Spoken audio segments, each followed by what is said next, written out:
जो लोग ये कहते हैं Islam is a religion of peace, मैं उनकी याददाश्त के लिए बार बार एक ही बात कहता हूं, और इसमें मेरा कंट्रीब्यूशन सिर्फ इतना ही है कि मैं जानता हूं कुरान के बारे में, उसको पढ़ चुका हूं, इसलिए मैंने उसको दोबारा से रीचेक कर लिया है ताकि गलतफहमी ना हो।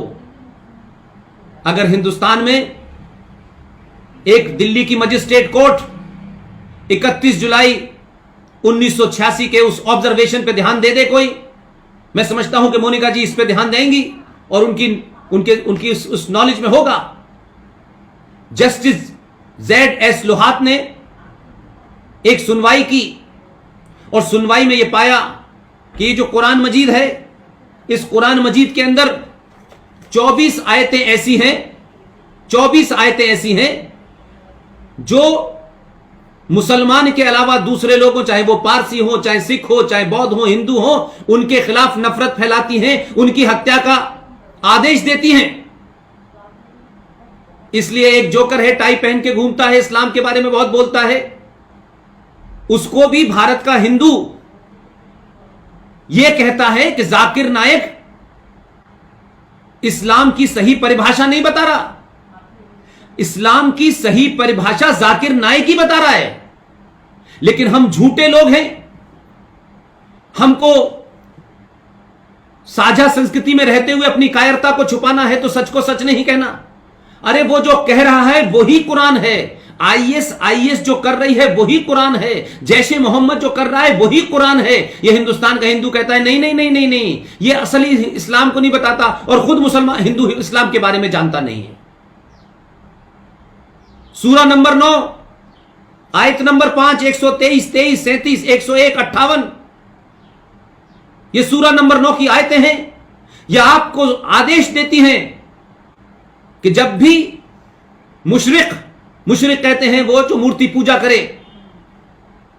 जो अल्लाह पे और अल्लाह के पैगंबर पर जिसका यकीन ना हो, उसका कत्ल जायज है, जस्टिफाइड है, वाजिब है। आप उस मजहब के लोगों से कहते हैं सारे धर्म बराबर हैं। मोनिका जी, मैं कहता हूं कि इस मामले पे आप ध्यान दें कि 76 के अंदर इस देश में सेकुलरिज्म का शब्द आया, जिसका ट्रांसलेशन एलएम सिंघवी जैसे महान बुद्धिजीवी को जब इंदिरा गांधी ने यह काम सौंपा कि आप इसका ट्रांसलेशन करिए, एलएम सिंघवी साहब ने दुनिया की डिक्शनरी निकाल ली। मैं उनको बहुत ही ब्रिलियंट आदमी मानता हूं, यह बात अलग है कि उनका बेटा जज कैसे बनते हैं, वो आज उसका लाइव टेलीविजन टेलीकास्ट हो जाता है बीच बीच में। एलएम सिंघवी साहब ने कहा कि सेकुलरिज्म शब्द का ट्रांसलेशन धर्मनिरपेक्ष नहीं हो सकता। उनकी फाइंडिंग में लिखा हुआ था कि अगर धर्मनिरपेक्ष हो गया तो अनार्की मच जाएगी, हाहाकार मच जाएगा देश में। लेकिन इंदिरा गांधी का एजेंडा कुछ और था, रशा के दबाव में थी, उन्होंने उसका ट्रांसलेशन ही धर्मनिरपेक्ष करवाया। और एलएम सिंघवी ने आखिर में अपनी जेब से पेन निकाल के इंदिरा गांधी से कहा यह मैं नहीं करूंगा, आप जो दिल चाहे करा लें। फिर उन्होंने किसके कहने पर धर्मनिरपेक्ष शब्द डाल दिया गया। सेकुलरिज्म का अर्थ है पंथ निरपेक्ष। लेकिन जब आप धर्मनिरपेक्ष की बात करते हैं तो आप धर्म को मजहब के पैरेलल खड़ा कर देते हैं। मजहब और धर्म आसमान का फर्क है। मजहब की किताब होती है, मजहब का पैगंबर होता है, मजहब पैदा होते हैं, मजहब मर जाते हैं। अकबर ने भी एक मजहब चलाया था, दीन इलाही, मर गया। धर्म क्या है? धर्म का मतलब है आपकी ड्यूटी, आपका कर्तव्य। इसलिए हमारी परंपरा में, सनातन की परंपरा में हजारों साल से राजा कभी मंदिर से नहीं चलता था। राजा का धर्म होता था, राजा का मजहब नहीं होता था। उसका धर्म होता था अपनी प्रजा के साथ क्या करना है, उसका धर्म होता था विदेश के साथ संबंध कैसे रखने हैं।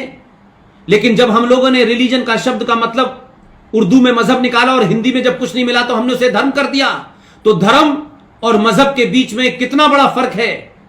धर्म सनातन है पूरी दुनिया में जब से यह कायनात रही है, और जब तक यह कायनात रहेगी एक ही धर्म रहेगा जिसका नाम है सनातन। और सनातन शुद्ध साइंस है, सनातन कोई पूजा पद्धति का मामला नहीं है।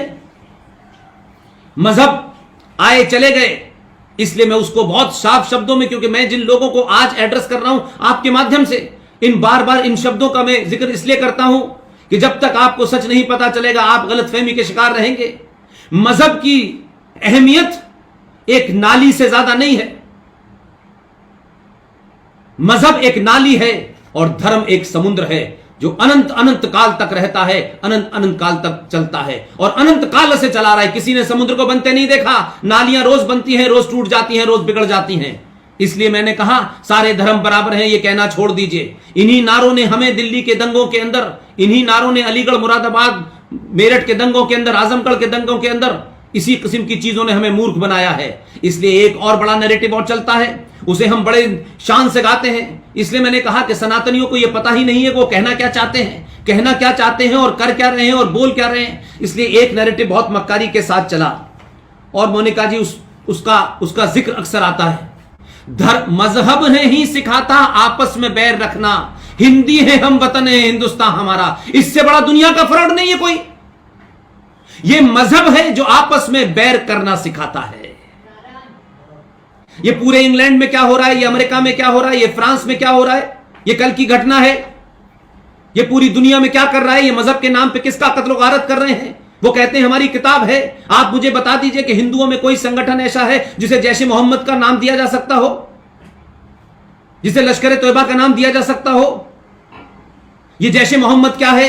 ये हिंदुस्तान के मुसलमान जो टेलीविजन पे आकर के बड़ी बड़ी बातें करते हैं, कभी आपने उनसे पूछा कि अगर अल्लाह के इतने मानने वाले हो और मोहम्मद के नाम से इतने भड़क जाते हो तो दुनिया का सबसे बड़ा आतंकवादी संगठन एक इस्लामिक देश पाकिस्तान के अंदर चल रहा है जिसका नाम है जैश ए मोहम्मद। जैश ए मोहम्मद का मतलब है जैश ए मोहम्मद की फौज। तुम मोहम्मद का नाम लेके हत्याएं करते हो और कहते हो कि Islam is a religion of piece.